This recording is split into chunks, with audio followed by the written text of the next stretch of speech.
This is a real quick series. I'm bringing you the Survival Hunter this time. And real quick, I mean like under 7 minutes quick, the whole thing. So, as a hunter, Survival Hunter, you're peeling for your healer or your other DPS teammate if they're getting focused and trained down and they're about to die, or you're causing damage.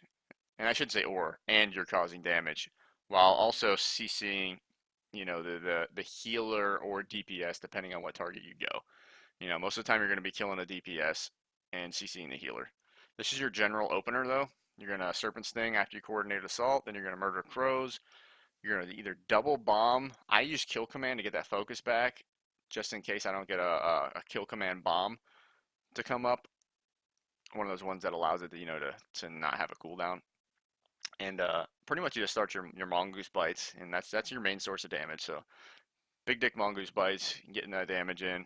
Uh, throw out a couple bombs. Make sure you keep your serpent sting up. And a general thing over there, you want to keep a bomb on cooldown, and you want to also give yourself some time to CC the healer. And say like if they go you can always just fall back, aspect of the eagle and target them and do some damage.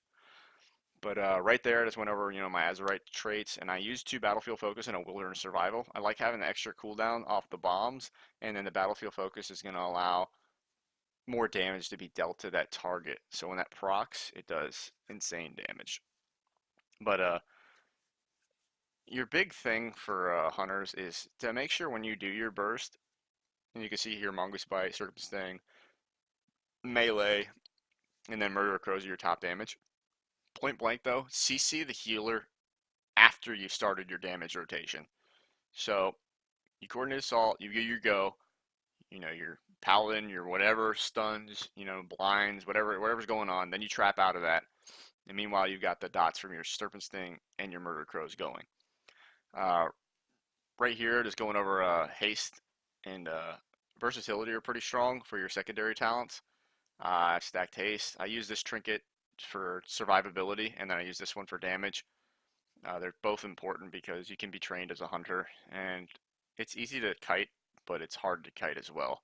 It's a skill learned, and this just shows the damage of Fathom Fall.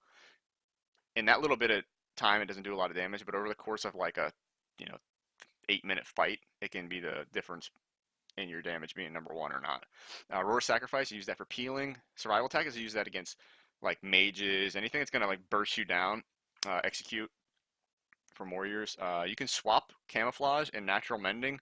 I use camouflage if I'm going to go for an opener, a big opener, and I use natural mending if it's going to be like a burst of dampening comp to where I can survive maybe every 1 minute and 30 seconds you get an extra heal. Diamond Dice, I use that against demon hunters, mending bandage, feral druids, and rogues. Sticky tar trap, I use that against warriors or other survival hunters, depending. Dragon scale armor, I use that against warlocks, shadow priests, Roddy comps, even against boomkin comps. High explosive trap, you can have fun in Blades Edge Arena with that. Uh, Spider Sting's really good against casters. And then, I mean, really, like, you will be changing your PvP talents every time you get into an arena. So get prepared to do that. Get familiar with these, when they work, when they don't. I like to throw sticky tar traps up on, like, pillars and stuff like that. So my healer, so if it's a disc priest, can kite around there and not worry about taking that massive melee damage from, like, Fury Warriors and stuff like that. Uh, so far as, like, trapping and stuff like that goes, you can do something like this. You can intimidation and then trap out of that. Say if like your other DPS or healer has their CC get miss and it's on you, you can also use that to peel. That context right there works for peeling too. So don't just think of your traps as okay, we're setting up a kill. This can be the difference between your healer living and dying, and just realize that. Tracker's net's really good for CCing melee, especially melee that you know can't clear routes. But if you can get a Fury Warrior away from something to hit, he can not clear routes either.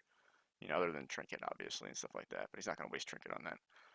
But just doing another damage rotation, showing you like aspect of the Eagle, and kind of like, if you're getting trained, but you're still doing damage, while you kite at the same time, that's a pretty big thing, because now you're mitigating damage, you're doing damage, and you're going to change the tide of the table.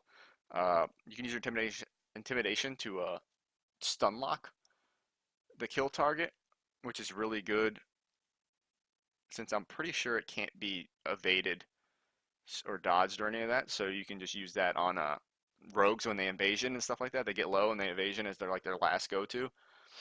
You can bring them down that way, or you can use it, very versatile and be a healer. Stun into a trap. But usually you're gonna have somebody else doing that for you. But if all else fails, something happened. Always keep that intimidation to go on that.